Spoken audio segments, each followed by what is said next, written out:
Well, there's a first time for everything.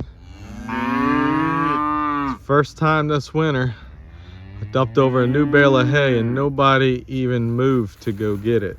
But like you guys know, we've been feeding them the hay, and then I've been feeding them some protein pellets. And the mamas all still have these calves on them, so they're still not in great condition just because their nutritional needs are so high right now.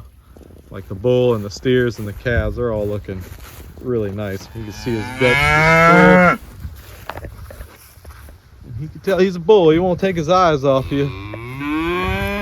See, he looks like he's doing all right. What's up, bud? Keep your distance. How about that? All right, as long as he yields when I approach him, I feel pretty good. But that's our bull, midwinter, with the cow herd. A little bit over 2 years old. He could be a little thicker, but I feel pretty good about him. He's doing good for us. All our calves. You can see most of these red calves are his. There's one or two in this group that's not. And then a couple of the bigger, none of the black calves are his. The great debate, guys. I always go through it every year. Do I keep heifers? Do I sell them? Do I sell any mama cows and upgrade and replace them? It's a tough decision. Comes up every year. This year is no different, except for in one way, and I'll show you what I mean. So this year is the biggest heifer calf crop I've ever had. So I've got 6 heifers.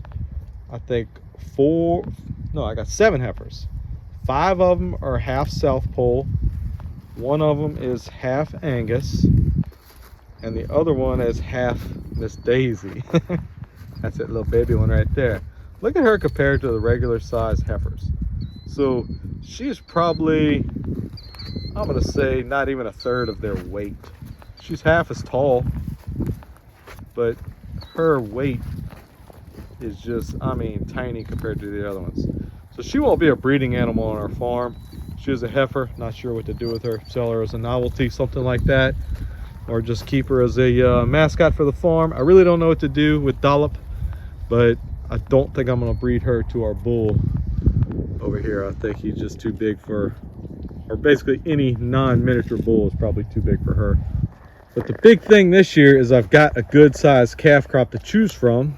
And if we really want to move in the direction of South Pole, this would be a good year to keep back these 5 or 6 half South Pole heifers. And maybe we get rid of a couple of our purebred mamas, or I guess if I can get those back pastures way back there. I know you can't even see them, but you've seen in some of my previous videos, I've got those pastures against the river. I've got basically 10 acres that if I could fence that in this year, that would give me 10 more acres of pasture.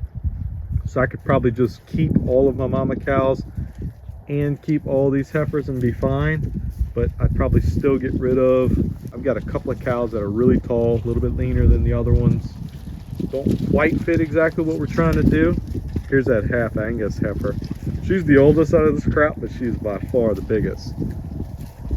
And there's Miss Daisy, you can see. So calf, almost 4-year-old cow, exactly the same size. That just shows you how tiny Miss Daisy is. Let me see if I get a better picture. But they're not much different in size already. But so yeah, it's a great debate to me. Most years I've only got 1 or 2 heifers that are really what I'm looking for, and so I just end up selling them. This crop is bigger. I know I could just sell all of them, and since they are 50% South Pole, I'm guessing I could get a decent price for them, and then maybe go buy 1 or 2 like breeding age South Pole cows, or half South Pole, something like that. But I'm not real sure, and I definitely haven't decided yet. I know the very best sheep, when I had sheep, were always ones that were homegrown for me. I know most people will not sell their absolute best animals. Don't blame them. You always keep those for yourself. But it's kind of one of those things. I don't think I can just keep every cow I have. I think it's too many for the pastures we have in our rotation right now. As we get more pastures under control and fenced in, I know I could probably grow to a much bigger cow herd, but we're not there yet. So I don't want to put the cows before the pasture. And So I don't think I can keep all these heifers and all my cows, and so I'm stuck trying to figure out exactly what to do. So Daisy's one where she probably in reality doesn't fit our program. So she's one that in reality I probably should sell Miss Daisy, even though she's sweet and she's a good mama. I could try her one more year with the South Pole Bull and just see how she does. But you've seen what she had this year and it was tiny. So I got one or two Hereford cows that are just really tall. I'm pretty sure I'm gonna sell them in the next month or two. I think Daisy is up for consideration. Dollop is up for consideration. Other than that, I would be hard pressed to decide sell all my heifers and buy one or two breeding age, or just keep this whole crop and just skip a year on calving with that number of cows. So I got a little bit of thinking to do.